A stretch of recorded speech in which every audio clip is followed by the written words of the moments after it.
What's going on, guys? Jacob here, and today I want to talk about my coaching philosophy and discuss some of the values and concepts that I have with my coaching practice, to pass on to you guys, whether you're a coach of other clients or you're a coach of yourself. We all are coaches at some level, and I wanted to talk about a few things today that I think will really add value to your practice and what you're doing, and to give you a better conceptual understanding of what it takes to be successful as a coach, or a facility, or to just achieve your goals. And I think a lot of the things that I'm about to discuss hold a lot of merit, irrespective of your demographic, your ideal avatar, or clientele, goals, all the rest of it. I think if you can start to understand these concepts and apply them in practice, then you'll really start to take things to another level and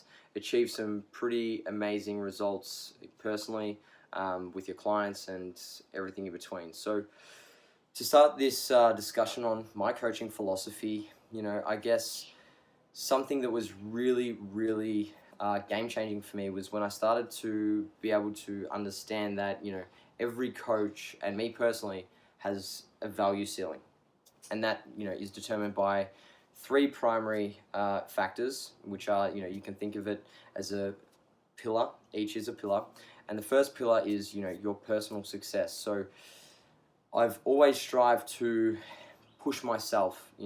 They say that good coaches don't necessarily need to be the best athletes, and I 100% agree with that. But at the same time, you need to be motivating and leading from the front to show people that your protocols, your methodologies, and everything else is working, and you can do it. Because if you can do it, then it gives belief to others who want to achieve similar things, that they can do it too. So personal success for me has always been a priority, and again, it's not something that I'm always focused on, because there's the other two pillars, which we're going to discuss now. And the second pillar is your client success. So how successful your clientele are in achieving their goals, whether it's strength, whether it's performance, whether it's body composition, mindset, habits, behaviors, lifestyle, all those kind of goals that people come to us that they want to achieve. How successful your clientele is has a big impact on your value as a coach. And if your clients aren't getting results, then the reality is that people aren't going to be willing to hire you and pay a bucket load of money to invest into your practice. So that's the second pillar that influences our value ceiling. And the third is knowledge and qualifications. So our knowledge and qualifications are obviously extremely important, and you can't have any one of these three factors of our value ceiling without the other, because to achieve great personal results and a lot of success with your own clients, you need to have a requisite level of knowledge. And likewise, qualifications are important, but at the end of the day, information is one thing, but being able to understand it and apply it is really critical to our coaching practice, and how we're able to influence change in people, because at the end of the day, that's what coaching is all about. So for me, as a coach, these are the three areas that I'm always prioritizing. And I think the best way to approach this is not to try and bring up every ceiling all at once, because you'll become very confused and you'll spend a lot of time spinning your wheels. Like everything in life, we should probably periodize it, and I've certainly done this over the years. For example, last year, 2017, was a year of focusing on client success. Personally, I only competed once in a bench-only meet, just for shits and gigs, and primarily to spend some time on the platform with my clients and experience that. But the focus was on improving the results I got for my clients, not increasing my knowledge. I would have only read a handful of articles. I just did the bare minimum I needed to stay up to date with scientific literature and everything in between. But yeah, like I said, it was very much a year to improve my practice and to get some outstanding results for my clients. I got a couple of national records in powerlifting, pro cards, multiple titles, and some pretty impressive results across the board. So that was a focus this year. And again, next year, it's my turn. It's my turn to achieve some personal success. So back on the bodybuilding stage, I want to show off what I can do, what I've learned, and that I've still got it in this bodybuilding thing. So, like I said, as a coach, I'm always trying to improve my value ceiling, and I think this is a really important concept for you coaches out there to wrap your head around and to then take each year to prioritize and dedicate time towards raising one of those pillars, so that ultimately your value ceiling increases. And this is something that ultimately dictates where you're going to be long term. If you're just coaching clients and you're worried about the dollars, then your value ceiling is never going to go up. You'll make a lot of money, but if you're wanting career development and to continually push the limits of what you're capable of, as a coach, then this is something you need to start to do and implement pretty much straight away. So that's one thing in regards to my coaching philosophy. The second is, I want to become redundant one day. So in essence, I don't want to have to coach people, in 10, 20 years time. I would love to pass on all the knowledge and experience that I've accrued over the years onto other people so that they can essentially coach themselves. And, I learned about self-determination theory a while back, and it really changed the game for me in how I approach things, with my own clients and at JPS. And basically what this theory dictates is that to be successful, people need three things. That is autonomy, so they need to be able to do it themselves and to be self-sufficient. They need to have relatedness, so a community of like-minded people who share common interests, goals, and all the rest of it. And they need to, become competent in what they're doing. So they need to, be able to have those little wins day by day, week by week, to slowly, develop the skill set that they need to in order to, achieve success, whatever their individual definition of that is. So at JPS, I know that, we'll bring this all full circle together now. So I'm constantly trying to push my value ceiling up.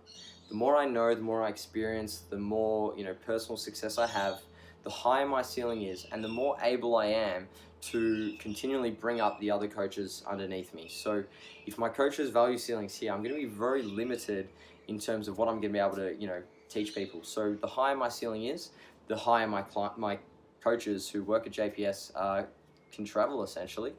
And again, this stems down to the whole education thing. And if we're teaching people and passing on our value ceiling, or at least trying to bring people to as high as they need to be within our ceiling, they can start to filter that information down to new clients and new people who start working with myself or at JPS. And essentially you've developed a network of individuals who are all teaching one another.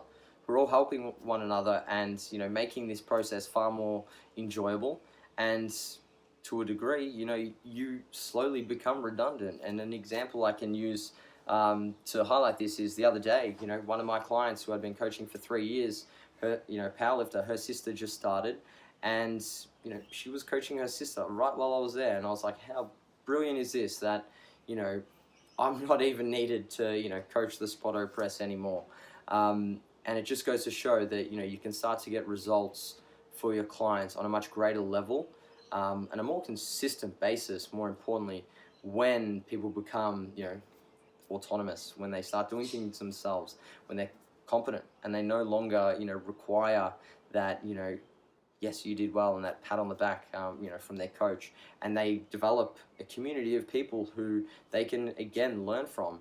And over time, eventually, like, everybody begins to work together to push this ceiling up and up and up, and it's pretty damn amazing. And a facility's value worth is only as high as the quality of coaches and athletes and clientele that they have. So as a whole, my objective with JPS is to continually push that ceiling until it cannot be pushed anymore. So I'm always looking to get my athletes to achieve personal success, to levels that, they've never achieved before, or, that are quite exceptional in their own right. I'm looking to get my my coaches' knowledge and client success up and up and up.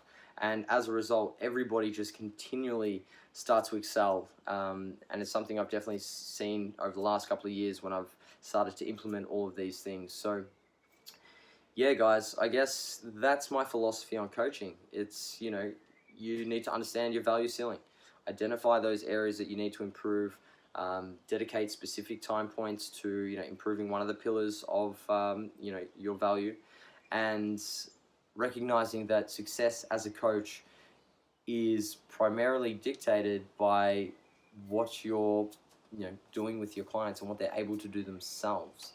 Um, it's all well and good to be able to take a great session, write a great program, understand the scientific literature, but if you're not able to influence your clients to do this shit themselves, then you're going to be limited because your time is, your most valuable resource. So in order to alleviate, I guess the time constraints that, coaching has, you need to be teaching. And the more you teach, the more you empower your clients to do things themselves, to teach others. It starts to build a really wonderful environment that fosters growth, development, and learning. So that's my philosophy, guys. I hope you took something from that. If you did, feel free to like the video. If you didn't, don't like the video and click dislike. It's all good.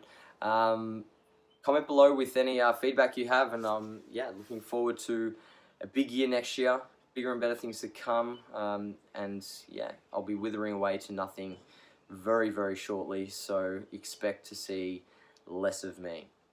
Take care, guys.